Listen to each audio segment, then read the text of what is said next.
Dan gamba ne, dan gamba ne.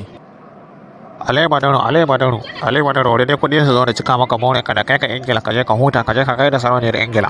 A'a, har yanzu dan gamba kana nan da wani aƙida taka ta sai kayi kuɗi saboda sunanka ya fara da ɗan. Tun ina yaro nake ne a jikina cewa sai na yi kuɗi. Amma ga shi kuɗi bai zo ba har yanzu, girma kuma ya fara kama ni. Dan gamba ka yi haƙuri kawai kuɗi fa ba zai zo ba. Kai ba zan haƙura ba. Kai ba ka ga duk wanda sunansa ya fara da ɗan sai ka ga ya yi kuɗi. Kaga da farko akwai ɗan kwate, kaga akwai ɗan tata, akwai ɗan ɗahira mangal, akwai kuma ɗan bilget, sai kuma ni ɗan gambo. Kai mu fa duk wanda sunansa ya fara da ɗan kowa ya yi kuɗi a cikin mu. Ni kaɗai ne na rage ɗan gambo.